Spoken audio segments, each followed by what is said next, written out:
যে মা বাবা সন্তানকে আগুনের কাছে যেতে দেয়নি, আগুনে স্পর্শ করতে দেয়নি, সেই বাবা মা আজকে কিভাবে এই কষ্ট সহ্য করবে? যেই সন্তান আজকে স্কুলে যেতে চায়নি, তাকে স্কুলে পাঠিয়েছে, সেই বাবা মা আজকে কিভাবে এই শোক সহ্য করবে?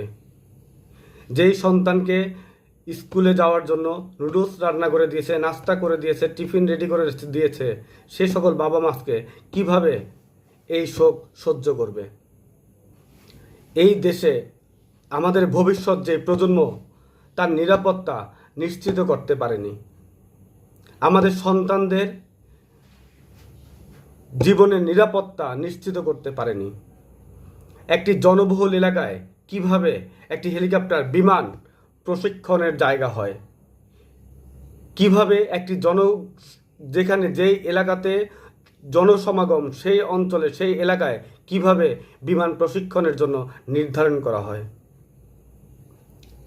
বিমান প্রশিক্ষণের জন্য জায়গা আছে, সেই জায়গায় না করে কেন এখানে করা হয়েছে?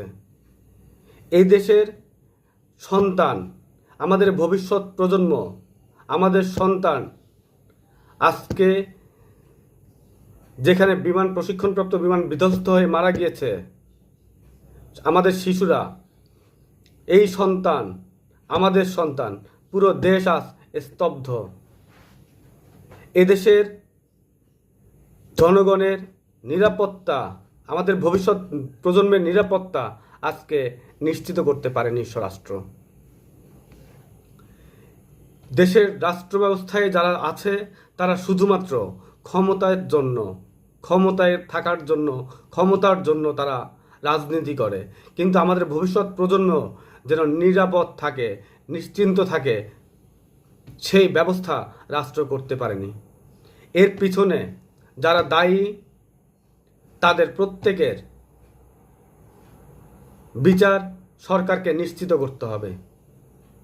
কোনো ষড়যন্ত্র থাকলে সেই ষড়যন্ত্রকারী কারা, তাদেরকে খুঁজে বের করতে হবে। আমি সকল এখানে নিহত এবং আহত সকল পরিবারকে এই শোক সহ্য করার ক্ষমতা আল্লাহর দিক, সেই দোয়া করি। আমিন। সকলকে ধৈর্য ধরার আহ্বান করি এবং আমাদের ভবিষ্যৎ প্রজন্ম, আমাদের সন্তানদের নিরাপত্তার জন্য রাষ্ট্রকে যে কোনো ব্যবস্থা নেওয়ার প্রয়োজন, সেই ব্যবস্থা রাষ্ট্রকে নেওয়ার জন্য অনুরোধ করি, আহ্বান জানাই। আসসালামু আলাইকুম।